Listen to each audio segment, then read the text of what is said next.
नमस्कार दोस्तों। क्या एक बहू अपने मायके की इज्जत और ससुराल के टूटते रिश्तों के बीच खड़े होकर पूरे परिवार को बिखरने से बचा सकती है? एक तरफ था बड़ा घर, ऊंची शान और पुरानी प्रतिष्ठा, और दूसरी तरफ था एक ऐसा परिवार जहां छोटी सी बात का रिश्तों में दरार डालने वाली थी। लेकिन उस घर की एक बहू ने जो फैसला लिया, वो सिर्फ एक घर नहीं, पूरे परिवार का भविष्य बदलने वाला था। तो आखिर कौन थी वो बहू, और उसने ऐसा क्या किया कि टूटता हुआ परिवार फिर से जुड़ गया? चलिए सुनते हैं मुंशी प्रेमचंद की बेहद भावपूर्ण कहानी, बड़े घर की बेटी।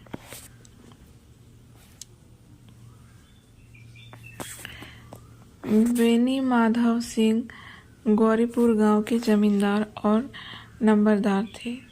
उनके पितामह किसी समय बड़े धन धान्य संपन्न थे। गांव का पक्का तालाब और मंदिर, उनकी अब मरम्मत भी मुश्किल थी। उन्हीं के कीर्ति स्तंभ थे। कहते हैं इस दरवाजे पर हाथी झूमता था। अब उसकी जगह एक बूढ़ी भैंस थी, जिसके शरीर में अस्थि पंजर के सिवा और कुछ शेष न रहा था।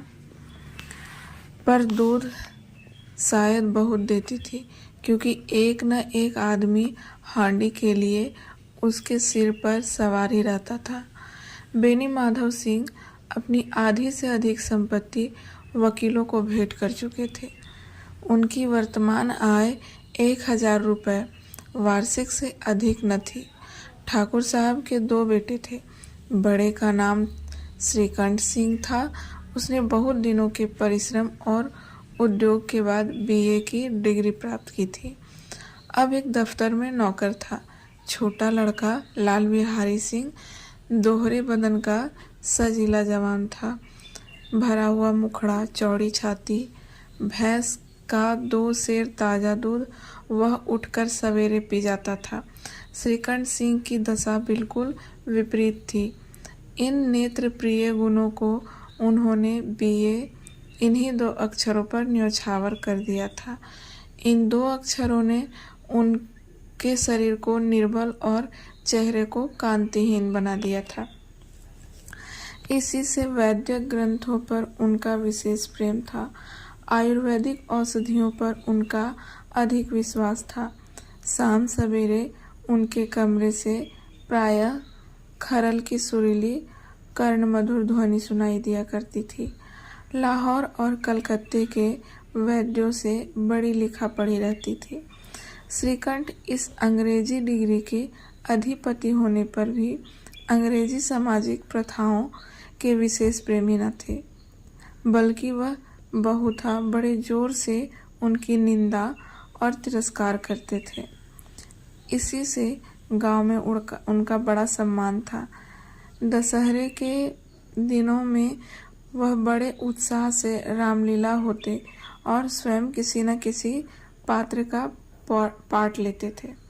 गौरीपुर में रामलीला के वही जन्मदाता थे। प्राचीन हिंदू सभ्यता का गुणगान उनकी धार्मिकता का प्रधान अंग था। सम्मिलित कुटुंब के तो वह एकमात्र उपासक थे। आजकल स्त्रियों को कुटुंब में मिलजुल कर रहने की अरुचि होती है। उसे वह जाति और देश दोनों के लिए हानिकारक समझते थे। यही कारण था कि गांव की ललनाएं उनकी निंदक थी। कोई तो उन्हें अपना शत्रु समझने में भी संकोच न करती थी। स्वयं उनकी पत्नी को ही इस विषय में उनसे विरोध था। यह इसलिए नहीं कि उसे अपने सास ससुर देवर या जेठ आदि घृणा थी, बल्कि उसका विचार था कि यदि बहुत कुछ सहने और तरह देने पर भी परिवार के साथ निर्वाह न हो सके, तो आए दिन की कलह से जीवन को नष्ट करने की अपेक्षा यही उत्तम है कि अपनी खिचड़ी अलग पकाई जाए।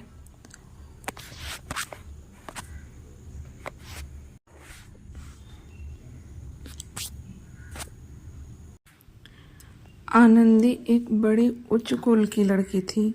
उसके बाप की एक छोटी सी रियासत के ताल्लुकेदार थे। विशाल भवन, एक हाथी, 3 कुत्ते, बाज, बहरी, सिकरे, झाड़ फानूस, अनेरेरी, मजिस्ट्रेट और ऋण, जो एक प्रतिष्ठित ताल्लुकेदार के भोग्य के पदार्थ हैं, सभी यहाँ विद्यमान थे। नाम था भूप सिंह। बड़े उदार चित्त और प्रतिभाशाली पुरुष थे, पर दुर्भाग्य से लड़का भी एक न था। 7 लड़कियां हुई और देवयोग्य से सब की सब जीवित रही। पहली बार उमंग में तो उन्होंने 3 ब्याह दिल खोल कर किए, पर 15-20 हजार रुपए का कर्ज सिर पर हो गया तो आंखें खुली, हाथ समेट लिया। आनंदी चौथी लड़की थी। वह अपनी सब बहनों से अधिक रूपवती और गुणवंती थी। इससे ठाकुर भूप सिंह उसे बहुत प्यार करते थे। सुंदर संतान को कदाचित उनके माता पिता भी अधिक चाहते हैं। ठाकुर साहब बड़े धर्म संकट में थे कि इसका विवाह कहाँ करें। न तो यही चाहते थे कि ऋण का बोझ बढ़े और न यही स्वीकार था कि उसे अपने भाग्यहीन समझना पड़े।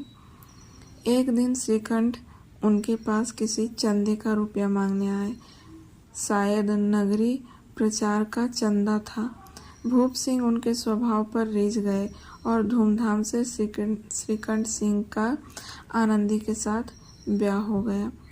आनंदी अपने नए घर में आई तो यहाँ का रंग ढंग कुछ और ही देखा। जिस टीम टाम की उसने बचपन से ही आदत पड़ी थी, वह यहाँ नाम मात्र को भी न था।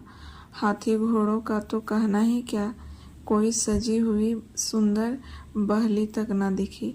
रेशमी स्लीपर साथ लाई थी, पर यहाँ बग कहाँ। मकान में खिड़कियाँ तक न थी, न जमीन पर फर्श, न दीवार पर तस्वीरें। यह एक सीधा साधा देहाती गृहस्थी का मकान था, किंतु आनंदी ने थोड़े दिनों में अपने को इस नई अवस्था के ऐसा अनुकूल बना लिया मानो उसने विलास के समान कभी देखे ही न थे। एक दिन दोपहर के समय लाल बिहारी सिंह 2 चिड़ियाँ लिए हुए आया और मावस से बोला, जल्दी से पका दो, मुझे भूख लगी है। आनंदी भोजन बनाकर उसकी राह देख रही थी। अब वह नया व्यंजन बनाने बैठी। हांडी में देखा तो वो पाव भर से अधिक न था। बड़े घर की बेटी किफायत क्या जाने, उसने सब घी मांस में डाल दिया। लाल बिहारी खाने बैठा तो दाल में घी न था। बोला, दाल में घी क्यों नहीं छोड़ा? आनंदी ने कहा, घी सब मांस में पड़ गया। लाल बिहारी ने जोर से बोला, अभी परसों घी आया है, इतना जल्द उठ गया? आनंदी ने उत्तर दिया, आज तो कुल पाव भर रहा होगा, वह सब मैंने मांस में डाल दिया। जिस तरह सूखी लकड़ी जल्दी से जल उठती है, उसी तरह क्षुधा से बावला मनुष्य जरा जरा सी बात पर तिनक जाता है। लाल बिहारी को भावज की यह ठिठाई बहुत बुरी मालूम हुई। तिनक कर बोला, मैं को तो चाहे घी की नदी भी बहती हो, मैके में तो चाहे घी की नदी ही बहती हो। स्त्रियां गालियां सह लेती है, मार भी सह लेती है, पर मैके की निंदा उनसे नहीं सही जाती। आनंदी मुंह फेर कर बोली, हाथी मरा भी तो 9 लाख का, वहाँ इतना घी नित्य नाई कहार खा जाते हैं। लाल बिहारी जल गया, थाली उठाकर पटक दी और बोला, जी चाहता है जीभ पकड़कर खींच लूं। आनंद को भी क्रोध आ गया, मुंह लाल हो गया। बोली, वह होते हो तो इसका मजा चखाते। अब अपढ़ उजड़ ठाकुर से ना रहा गया। उसकी स्त्री एक साधारण जमींदार की बेटी थी। जब जी चाहता उस पर हाथ साफ कर लिया करता था। खड़ाऊं उठाकर आनंदी की ओर जोर से फेंकी और बोला, जिसके गुमान पर भूली हो ना, उसे भी देख लूंगा और तुम्हें भी। आनंदी ने हाथ से खड़ाऊ रोकी, सिर बच गया, पर उंगली में बड़ी चोट आई। क्रोध के मारे हवा से हिलते पत्ते की भांति कांपती हुई अपने कमरे में आ गई। स्त्री का बल और साहस, मान और मर्यादा पति तक है। उसे अपने पत्नी के ही बल और पुरुषत्व का घमंड होता है। आनंदी खून का घूंट पीकर रह गई। श्रीकंठ सिंह शनिवार को घर आया करते थे। बृहस्पति को यह घटना हुई थी। 2 दिनों तक आनंदी कोप भवन में रही, न कुछ खाया न पिया, उनकी बाट देखती रही। अंत में शनिवार को वह नियमाकुल संध्या समय घर आए और बाहर बैठकर कुछ इधर उधर की बातें, कुछ देश काल संबंधी समाचार तथा कुछ नए मुकदमों आदि की चर्चा करने लगे। यही वार्तालाप 10 बजे रात तक होता रहा। गांव के भद्र पुरुषों को इन बातों में ऐसा आनंद मिलता था कि खाने पीने की भी सुध ही न रहती थी। नीलकंठ को पिंड छुड़ाना मुश्किल हो जाता था। ये 2-3 घंटे आनंदी ने बड़े कष्ट से काटे। किसी तरह भोजन का समय आया, पंचायत उठी। एकांत हुआ तो लाल बिहारी ने कहा, भैया आप जरा भाभी को समझा दीजिएगा कि मुंह संभाल कर बातचीत किया करे, नहीं तो एक दिन अनर्थ हो जाएगा। बेनी माधव सिंह ने बेटे की ओर साक्षी दी। हाँ, बहू बेटियों का यह स्वभाव अच्छा नहीं कि मर्दों के मुंह लगे। लाल बिहारी वह बड़े घर की बेटी है, तो हम भी कोई कुर्मी कहार नहीं है। श्रीकंठ ने चिंतित स्वर से पूछा, आखिर बात क्या हुई है? लाल बिहारी ने कहा, कुछ भी नहीं, यूं ही आप उलझ पड़ी। मैके के सामने हम लोगों को कुछ समझती ही नहीं है। श्रीकंठ खा पी कर आनंदी के पास गए। वह भरी बैठी थी। यह हजरत भी कुछ तीखे थे। आनंदी ने पूछा, चित्त तो प्रसन्न है? श्रीकंठ बोले, बहुत प्रसन्न है, पर तुमने आजकल घर में यह क्या उपद्रव मचा रखा है? आनंदी की त्योरियों पर बल पड़ गए। झुंझलाहट के मारे बदन में ज्वाला सी दहक उठी। बोली, जिसने तुमसे यह आग लगाई है उसे पाँव मुंह झुलस दूं। श्रीकंठ, इतनी गर्म क्यों होती हो? बात तो कहो। आनंदी, क्या कहूँ?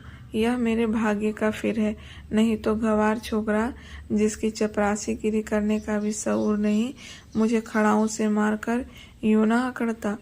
श्रीकंठ, सब हाल साफ साफ कहा तो मालूम हुआ, मुझे तो कुछ पता ही नहीं। आनंदी, परसों तुम्हारे लाडले भाई ने मुझसे मांस पकाने को कहा। घी हांडी में पाव भर से अधिक न था। वह सब मैंने मांस में डाल दिया। जब खाने बैठा तो कहने लगा, दाल में घी क्यों नहीं है? बस इसी पर मेरे मैके को बुरा भला कहने लगा। मुझसे रहा ना गया। मैंने कहा कि वहाँ इतना घी तो नाई कहर खा जाते हैं और किसी को जान भी नहीं पड़ता। बस इतनी सी बात पर अन्यायी ने मुझ पर खड़ाऊ फेंक मारी। यदि हाथ से ना रोक लूँ तो सिर फट जाए। उसी से पूछो, मैंने जो कुछ कहा वह सच है या झूठ? श्रीकंठ की आंखें लाल हो गई। बोले, यहाँ तक हो गया? इस छोकरे को इतना साहस? आनंदी स्त्रियों का स्वभावानुसार रोने लगी, क्योंकि आंसू उनकी पलकों पर रहते हैं। श्रीकंठ बड़े धैर्यवान और शांति पुरुष थे। उन्होंने कदाचित ही कभी क्रोध आता था। स्त्रियों के आंसू पुरुष को की क्रोधांगिनी भड़काने में तेल का काम करते हैं। रात भर करवटें बदलते रहे। उद्विग्नता के कारण पलक तक नहीं झपकी। प्रातःकाल अपने बाप के पास जाकर बोले, दादा, अब इस घर में मेरा निभाना होगा। इस तरह विद्रोहपूर्ण बातें कहने पर श्रीकंठ ने कितनी ही बार अपने कई मित्रों को आई हाथों ले लिया, परंतु दुर्भाग्य आज उन्हें स्वयं वे ही बात अपने मुंह से करनी पड़ी रही है। दूसरों को उपदेश देना कितना भी सहज है। बेनी माधव घबरा उठे। बोले, क्यों? श्रीकंठ, इसलिए मुझे भी अपना मान प्रतिष्ठा का कुछ विचार है। आपके घर में अब अन्याय और हठ का प्रकोप हो रहा है। जिनको बड़ों का आदर सम्मान करना चाहिए वो उनके सिर चढ़ते हैं। मैं दूसरों का नौकर ठहरा कर घर पर रहता नहीं। यहाँ मेरे पीछे स्त्रियाँ पर खड़ा हूँ और जूतों की बौछारें होती है। कड़ी बात तक चिंता नहीं, कोई एक की दो कह ले, वहाँ तक मैं सह सकता हूँ, किंतु यह कदापि नहीं हो सकता कि मेरे ऊपर लात घुसे पड़े और मैं दम न मारूं। बेनी माधव सिंह कुछ जवाब न दे सके। श्रीकंठ सदैव उनका आदर करते थे। उनके ऐसे तेवर देखकर बूढ़ा ठाकुर अवाक रह गया। केवल इतना ही बोला, बेटा तुम बुद्धिमान होकर ऐसी बात करते हो। स्त्रियां इस तरह घर का नाश कर देती है, उनको बहुत सिर चढ़ाना अच्छी बात नहीं। श्रीकंठ इतना मैं जानता हूँ, आपके आशीर्वाद से ऐसा मूर्ख नहीं हूँ। आप स्वयं जानते हैं कि मेरे ही समझाने बुझाने से इसी गांव में कई घर संभल गए हैं, जिस पर स्त्री की मान प्रतिष्ठा का ईश्वर के दरबार में उद्धारता हूँ। उसके प्रति ऐसा घोर अन्याय और पशुवत व्यवहार मुझे असहाय है। आप सच मानिए, मेरे लिए यही कुछ कम नहीं है कि लाल बिहारी को कुछ दंड नहीं होता। अब बेनी माधव सिंह भी गरमाए, ऐसी बातें और ना सुन सके। बोले, लाल बिहारी तुम्हारा भाई है, उससे जब कभी भूल चूक हो उसके कान पकड़ो। लेकिन श्रीकंठ, लाल बिहारी को मैं अपना भाई नहीं समझता। बेनी माधव सिंह, स्त्री के पीछे? श्रीकंठ जी नहीं, उसकी क्रूरता और अविवेक के कारण। दोनों कुछ देर चुप रहे। ठाकुर साहब लड़के का क्रोध शांत करना चाहते थे, लेकिन यह नहीं स्वीकार करना चाहते थे कि लाल बिहारी ने कोई अनुचित काम किया है। इसी बीच में गांव और कई सज्जन हुक्के चिल्लम के बहाने वहां आ बैठे। कई स्त्रियों ने यह सुना कि श्रीकंठ पत्नी के पीछे पिता से लड़ने की तैयार है, तो उन्हें बड़ा हर्ष हुआ। दोनों पक्षों की मधुर वानियां सुनने के लिए उनकी आत्माएं तिलमिलाने लगी। गांव में कुछ ऐसे कुटिल मनुष्य भी थे जो इस कुल की नीतिपूर्ण गति पर मन ही मन उजलते थे। वे कहा करते थे, श्रीकंठ अपने बाप से दबता है, इसलिए वह दब्बू है। उसने विद्या पढ़ी है, इसलिए वह किताबों का कीड़ा है। बेनी माधव सिंह उनकी सलाह के बिना कोई काम नहीं करते, यह उनकी मूर्खता है। इन महानुभावों की शुभकामनाएं आज पूरी होती दिखाई दी। कोई हुक्का पीने के बहाने और कोई लगान की रसीद दिखाने आकर बैठ गया। बेनी माधव सिंह पुराने आदमी थे, इन भावों को ताड़ गए। उन्होंने निश्चय किया कि चाहे कुछ ही क्यों ना हो, इन द्रोहियों को ताली बजाने का अवसर ना दूंगा। तुरंत कोमल शब्दों में बोले, बेटा मैं तुमसे बाहर नहीं हूँ, तुम्हारा जो जी चाहे करो। अब तो लड़के से अपराध हो गया। इलाहाबाद का अनुभव रहित झल्लाया हुआ ग्रेजुएट इस बात को न समझ सका। उसे डिबेटिंग क्लब में अपनी बात पर अड़ने की आदत थी। इन हथकंडों की उसे क्या खबर। बाप ने जिस मतलब से बात पलटी थी वह उसकी समझ में न आया। बोला, लाल बिहारी के साथ अब मैं इस घर में नहीं रह सकता। बेनी माधव, बेटा बुद्धिमान लोग मूर्खों की बातों पर ध्यान नहीं देते। वह बेसमझ लड़का है, उससे जो कुछ भी भूल हुई है उसे तुम बड़े होकर क्षमा करो। श्रीकंठ, उसकी इस दुष्टता को मैं कदापि नहीं सह सकता। या तो वही घर में रहेगा या मैं ही। आपको यदि वह अधिक प्यारा है तो मुझे विदा कीजिए, मैं अपना भार आप संभाल लूँगा। यदि मुझे रखना चाहते हैं तो उससे कहिए कि चाहे जहाँ चला जाए, बस यह मेरा अंतिम निश्चय है। लाल बिहारी सिंह दरवाजे की चौखट पर चुपचाप खड़ा बड़े भाई की बातें सुन रहा था। वह उनका बहुत आदर करता था। उसे कभी इतना साहस ना हुआ था कि श्रीकंठ के सामने चारपाई पर बैठ जाए, हुक्का पी ले या पान खा ले। बाप का भी वह इतना मान न करता था। श्रीकंठ का भी उस पर हार्दिक स्नेह था। अपने होश में उन्होंने कभी उसे धुड़का तक न था। जब वह इलाहाबाद से आते थे तो उसके लिए कोई न कोई वस्तु अवश्य लाते। मुकद्दर की जोड़ी उन्होंने ही बनवा दी। पिछले साल जब उसने अपने से ड्योढ़े जवान को नागपंचमी के दिन दंगल में पछाड़ दिया तो उन्होंने पुलकित होकर अखाड़े में ही जाकर उसे गले लगा लिया था। 500 रुपए के पैसे लुटाए थे। ऐसे बड़े भाई के मुंह से आज ऐसे हृदय विदारक बात सुनकर लाल बिहारी को बड़ी ग्लानि हुई। वह फूट फूट कर रोने लगा। इसमें संदेह नहीं कि अपने किए पर पछताता रहा। भाई के आने से एक दिन पहले ही उसकी छाती धड़कती थी कि देखो भैया क्या कहता है, मैं उनके सन्मुख कैसे जाऊंगा, उनसे कैसे बोलूंगा, मेरी आंखें उनके सामने कैसे उठेगी। उसने समझा कि भैया मुझे बुलाकर समझा देंगे। इस आशा के विपरीत आज उसने उन्हें निर्दयता की मूर्ति बने हुए पाया। वह मूर्ख था, परंतु उसका मन कहता था कि भैया मेरे साथ अन्याय कर रहे हैं। यदि श्रीकंठ उसे अकेले में बुलाकर 2-4 बातें कह देते, इतना ही नहीं 2-4 तमाचे भी लगा देते, तो भी कदाचित उसे इतना दुख न होता। पर भाई का यह कहना है कि अब मैं इसकी सूरत नहीं देखना चाहता। लाल बिहारी से सहा न गया। वह रोता हुआ घर आया। कोठारी में जाकर कपड़े पहने, आंखें पोंछी, जिसमें कोई यह न समझे कि रोता था। वह आनंदी के द्वार पर आकर बोला, भाभी, भैया ने निश्चय किया है कि वह मेरे साथ इस घर में ना रहेंगे। अब वह मेरा मुंह नहीं देखना चाहते, इसलिए अब मैं जाता हूँ, उन्हें फिर मुंह ना दिखाऊंगा। मुझसे जो कुछ भी अपराध हुआ उसे क्षमा करना। यह कहते हुए लाल बिहारी का गला भर आया। जिस समय लाल बिहारी सिंह सिर झुकाए आनंदी के द्वार पर खड़ा था, उसी समय श्रीकंठ भी आंखें लाल किए बाहर से आए। भाई को खड़ा देखा तो घृणा से आंखें फेर ली और कतरा कर निकल गए, मानो उसकी परछाई से दूर भागते हो। आनंदी ने लाल बिहारी की शिकायत तो की थी, लेकिन अब मन में पछता रही थी। वह स्वभाव से दयावती थी। उसे इसका तनिक भी ध्यान न था कि बात इतनी बढ़ जाएगी।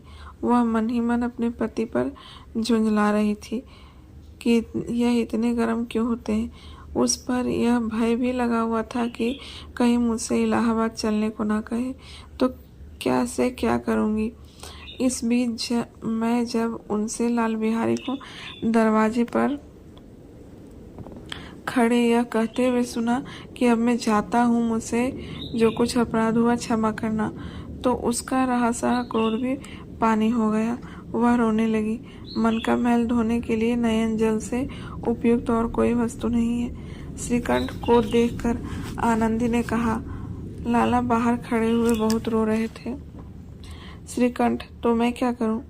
आनंदी, भीतर बुला लो, मेरी जीभ में आग लगे, मैंने कहाँ से यह झगड़ा उठाया। श्रीकंठ, मैं ना बुलाऊंगा। आनंदी, पछताओगे, उन्हें बहुत ग्लानि हो गई है, ऐसा ना हो कहीं चल दे। श्रीकंठ ना उठे। इतने में ही लाल बिहारी ने फिर से कहा, भाभी, भैया से मेरा प्रणाम कह दो, वह मेरा मुख नहीं देखना चाहते, इसलिए मैं भी अपना मुंह उन्हें न दिखाऊंगा। लाल बिहारी इतना कहकर लौट पड़ा और शीघ्रता से दरवाजे की ओर बढ़ा। अंत में आनंदी कमरे से निकली और उसका हाथ पकड़ लिया। लाल बिहारी ने पीछे देखा और आंखों में आंसू भरे बोला, मुझे जाने दो। आनंदी, कहाँ जाते हो? लाल बिहारी, जहाँ कोई मेरा मुंह ना देखे। आनंदी, मैं ना जाने दूंगी। लाल बिहारी, मैं तुम लोगों के साथ रहने योग्य नहीं हूँ। आनंदी, तुम्हें मेरी सौगंध, अब एक पग भी आगे मत बढ़ाना। लाल बिहारी, अब तक मुझे यह न मालूम हो जाए कि भैया का मन मेरी तरफ साफ हो गया है, तब तक मैं इस घर में कदापि न रहूंगा। आनंदी, मैं ईश्वर को साक्षी भी दे सकती हूँ कि तुम्हारी ओर से मेरे मन में तनिक भी मैल नहीं। अब श्रीकंठ का हृदय पिघला। उन्होंने बाहर आकर लाल बिहारी को गले लगा लिया। दोनों भाई में खूब फूट फूट कर रोए।